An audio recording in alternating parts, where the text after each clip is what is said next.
Mari kita mulai. Innal hamdalillah nahmaduhu wa nasta'inuhu wa nastaghfiruh wa na'udzu billahi min shururi anfusina wa min sayyiati a'malina. Man yahdihillahu fala mudhillalah wa may yudlilhu fala hadiyalah. Asyhadu an la ilaha illallah wahdahu la syarikalah wa asyhadu anna Muhammadan abduhu wa rasuluh la nabiyya ba'dah amma ba'du.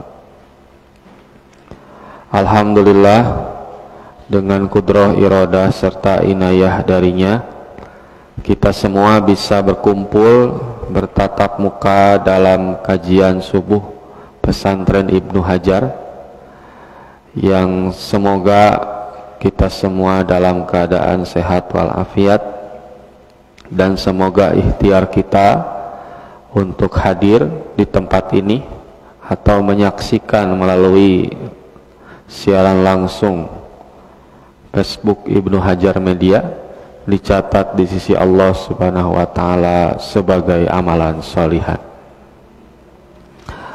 Insyaallah pada hari ini kita akan membahas salah satu hadis yang ada dalam kitab Bulughul Maram dalam bab zuhud dan wara', ya, yaitu mengenai keutamaan menjauhi perkara yang subhat. Sebelum kepada pembahasan inti, maka hadirin ikhwatu iman rahimakumullah, target yang paling utama dari ibadah saum yang sudah kita jalani di bulan Ramadan kemarin adalah takwa, yang mana takwa ini menurut Imam Ar-Raghib Al-Asfahani dalam pengertian syar'i atau pengertian secara istilah, bahwa takwa itu adalah hifdzus syai'i, menjaga diri, ya, dari segala sesuatu amma yu'thamu, yang dipandang dosa. Jadi apabila saumnya itu benar-benar menjadi pelajaran atau efek bagi dirinya, maka ia akan hifdzus syai'i amma yu'thamu, menjaga dirinya dari segala sesuatu yang dipandang dosa.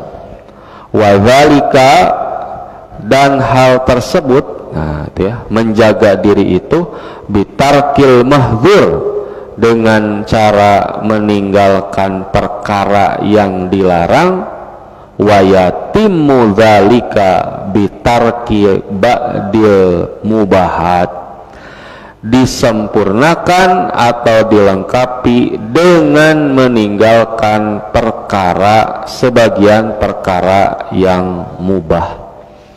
Nah, jadi orang yang bertakwa adalah mereka yang bukan hanya meninggalkan perkara yang dilarang, bahkan mereka meninggalkan sebagian perkara yang mubah, atau subhat, ya, sebagaimana sebuah hadis yang akan kita bahas, gitu. Nah, Ani Nu'man ibni Bashir, dari sahabat Nu'man bin Bashir radhiyallahu anhuma, semoga Allah meridhai kepadanya. Qala, ia berkata, sami'tu Rasulullah sallallahu alaihi wasallam, aku mendengar Rasulullah SAW yaqulu, beliau bersabda, wa ahwa Nu'manu, dan Nu'man memasukkan bi isba'aihi ila udhunaihi, kedua tangannya ke dalam kedua telinganya. Kemudian ia menyampaikan sabda Nabi, innal halala bayyinun, sesungguhnya yang halal itu jelas, wa innal harama bayyinun, dan sesungguhnya yang haram juga bayyinun, sudah jelas. Wa bainahuma mustabihatun, tetapi di antara keduanya itu ada hal-hal yang subhat. La ya'lamuhunna katsirun minan nas, yang mana gitu ya, hal yang subhat itu gitu ya tidak diketahui oleh mayoritas manusia. Artinya hanya sedikit yang tahu perkara-perkara subhat. Artinya sedikit yang meninggalkan perkara yang subhat. Famanittaqa as-subuhat, barang siapa menjauhinya gitu ya, perkara subhat itu. Nah, di sini menggunakan ittaqo ya, menjauhi, ya, atau menjaga diri gitu ya kan, dari perkara subhat. Faqadis tabra'a lidinihi wa irdihi, maka ia telah membersihkan agama dan kehormatannya. Wa man waqa'a fis subuhat, dan barang siapa yang jatuh kepada subhat, waqa'a fil haram, maka ia telah melakukan perkara yang haram. Nah, kemudian Nabi mencontohkan karra'i, seperti pengembala. Yar'a haulal hima, yang mana ia mengembala di sekitar tanah terlarang. Yushiku an yaqa'a fih, hampir-hampir saja ia mengembalakan di sana. Ya. Jadi ada batas. Nah, si domba tete apal ngadahar nyatu jukut nu mana. Nah, hampir-hampir. Ala wa inna likulli malikin hima, ingatlah bahwa setiap kepemilikan himma ada batasnya. Nah, ada batasnya. Ulah sagawaya. Ala wa inna himallah maharimuhu, dan ingatlah bahwa batas Allah ialah larangan-larangannya. Nah, silahkan beramal, melakukan apapun, tetapi himmallah maharimuhu, bahwa batas-batas Allah adalah larangan-larangannya. Ala wa inna fil jasadi mudghatan, ketahuilah bahwa di dalam tubuh itu ada segumpal daging.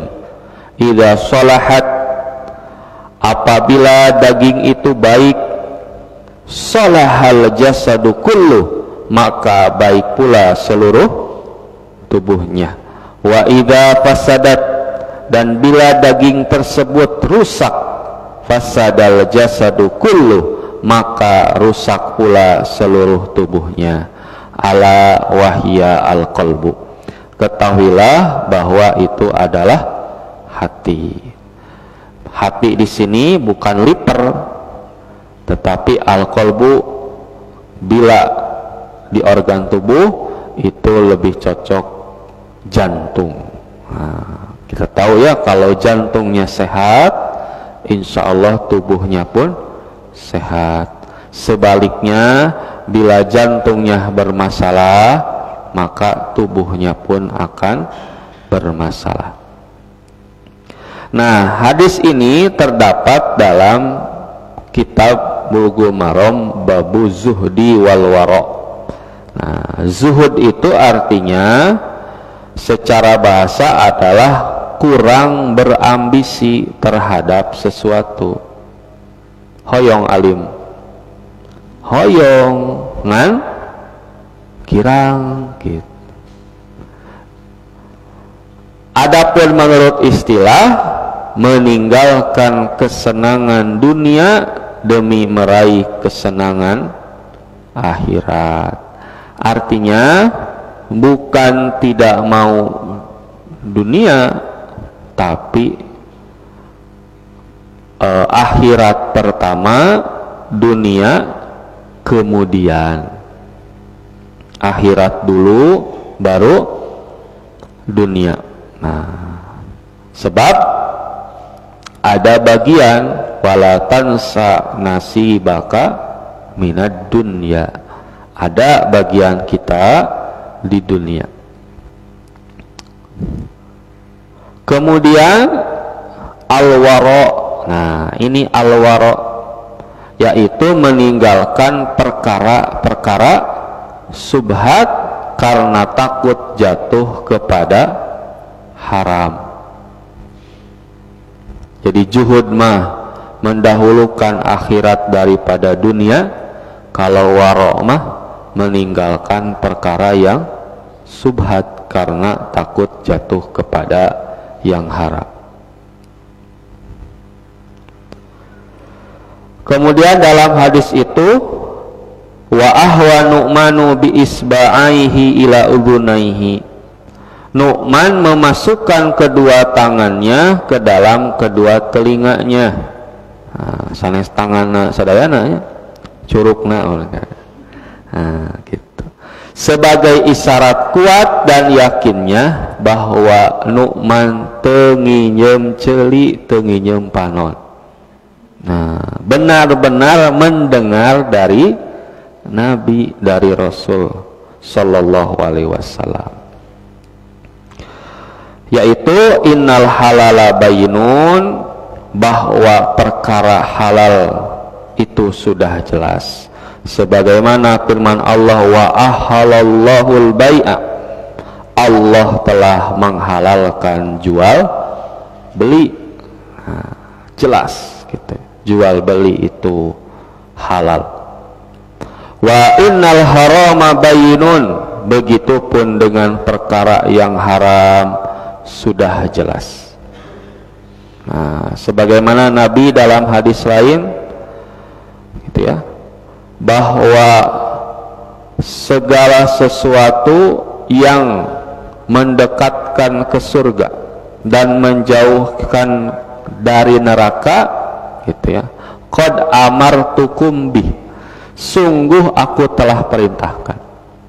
Begitupun segala sesuatu yang menjauhkan dari surga, mendekatkan dari neraka, qad nahaitukum, sungguh telah aku larang. Terus itunya ada garis hitam dan ada hitam dan putih. Nah, ada garis yang jelas. Tetapi wa bainahuma mustabihat, bahwa di antara perkara halal dan haram ada perkara yang jelas, tidak jelas, yang mana gitu ya, hanya segelintir orang yang mengetahui perkara-perkara yang subhat ini gitu ya. Yang mana beliau mencontohkan, yaitu seorang pengembala, nah, tukang ngangon, yang mengembalakan ternaknya di dekat daerah terlarang. yang mana hewan-hewan itu hampir-hampir masuk ke kawasan yang dilarang. Maka begitupun orang-orang yang diliputi subhat, hampir-hampir ia jatuh kepada perkara yang haram. Nah, hal inilah yang menandakan betapa kasih sayang Nabi kepada umatnya. Jangankan yang haram, yang subhat saja diwanti-wanti oleh Nabi. Hati-hati, ya, sebab takutnya jatuh kepada yang haram. Lir ibarat domba, gitu. Padahal domba mah bebas, itunya makan jukut yang mana.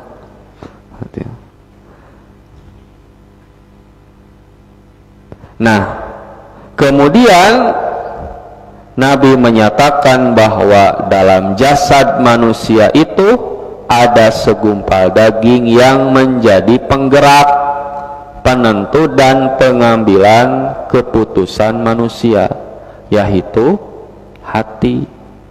Yang mana baik dan tidaknya amal seseorang itu ditentukan oleh hatinya. Dan kondisi hati ini ditentukan oleh apa yang ia makan.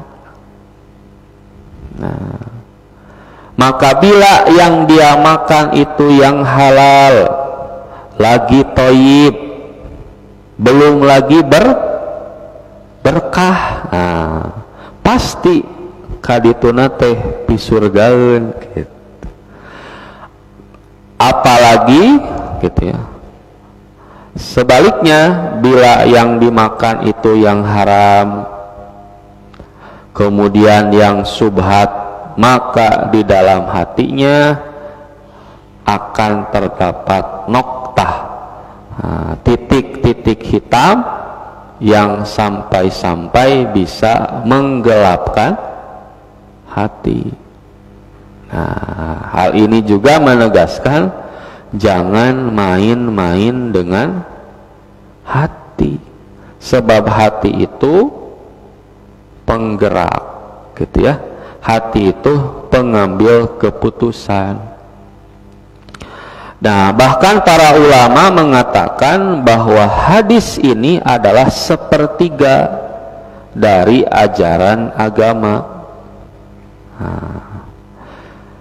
Sepertiga yang lain, innamal a'malu binniyat.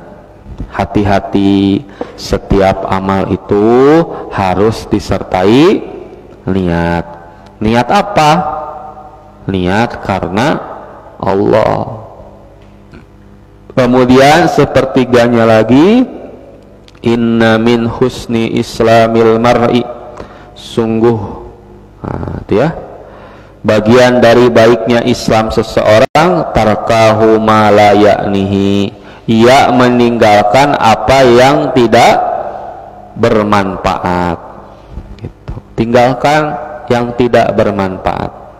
Yang ketiga, sepertiga yang ketiga, yaitu yang ini, yang meninggalkan yang subhat. Amalnya harus karena Allah, tinggalkan perkara yang tidak baik atau tidak bermanfaat. Yang ketiga, jaga makanan atau sesuatu yang kita pakai jangan sampai jatuh kepada subhat. Sebab di antara kehancuran pendidikan adalah lingkungan yang rusak, yaitu lingkungan-lingkungan yang mengajak kepada sesuatu yang tidak bermanfaat, toksik, cenah bodak ayeuna mah. Nah, itu harus ditinggalkan.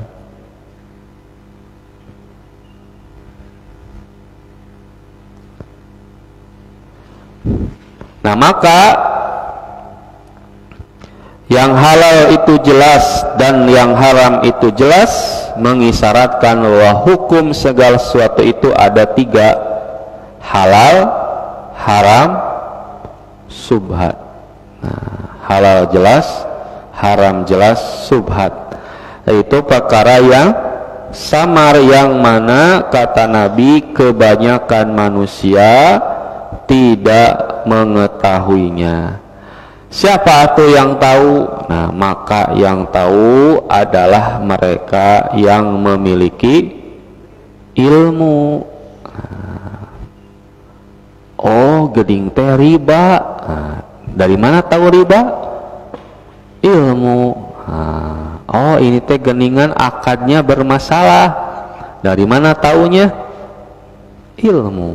Nah, maka tidak lain dan tidak bukan suburnya, sehatnya hati diantaranya dengan asupan ilmu. Nah, maka dengan hadirnya kita di sini adalah ikhtiar untuk mensehatkan hati kita, sehingga hati kita terisi oleh wahyu. Yang mana bila terisi oleh wahyu, maka akan terjadi koneksi. Nah, gitu ya, koneksi dan sesuai dengan fitrah bahwa kita adalah hamba-hamba Allah yang tugasnya adalah beribadah. Naon ali ibadah teh? Setiap sesuatu gitu ya, pekerjaan baik badani atau jasmani maupun rohani yang dicintai oleh Allah Subhanahu wa ta'ala.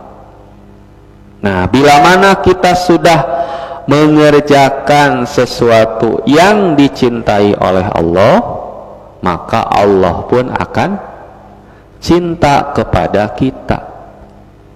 Nah, bila Allah sudah cinta kepada kita,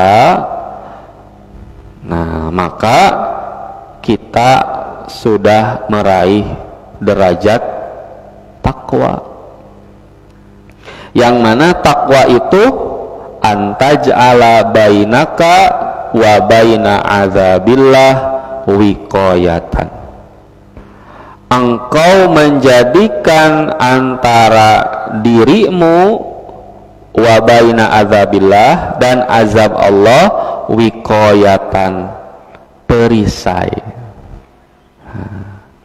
Jadi dengan takwa itu ada perisai, ada protek gitu ya, ada pelindung dalam diri kita.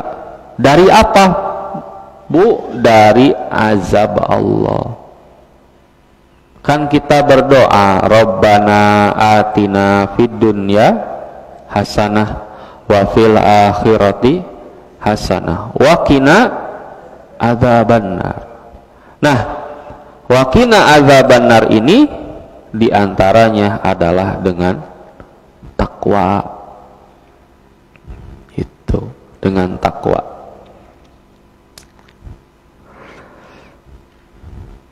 Nah, selain itu Allah akan ridho kepada kita. Radiyallahu anhum wa radu anhu. Allah ridho kepada mereka dan mereka pun ridho kepada Allah Subhanahu wa ta'ala. Nah, maka di antara cara untuk meninggalkan perkara yang subhat adalah memperbanyak saum. Saumnya, Bu.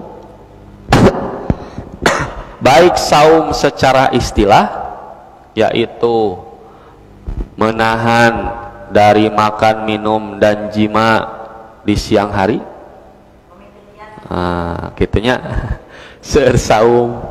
Atau saumnya menurut bahasa, yang artinya menahan. Nah, bisa jadi saum secara istilahnya sudah berakhir, entos kamari sasasi, tapi saum dina hartos umum nahan tina hal-hal anu ngandung maksiat itu harus senantiasa selama hayat dikandung badan. Nah, selama kita mempunyai perisai akan maksiat, insya Allah kita akan meraih derajat takwa. Makanya kata Nabi apa? As-saumu junnatun. Saum itu adalah perisai.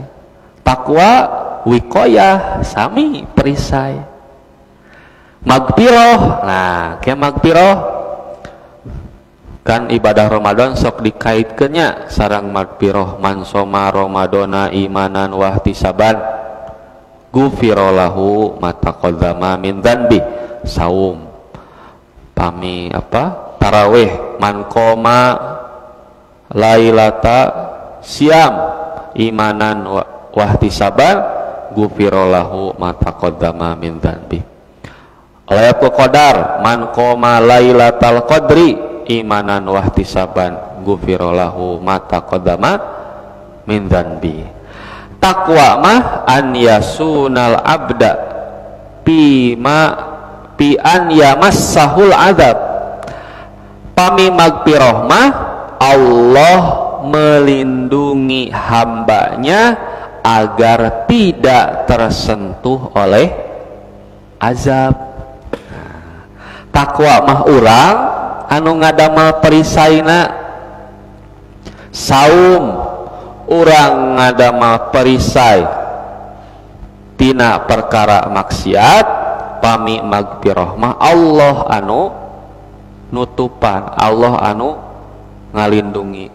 Bagaimana cara melindunginya?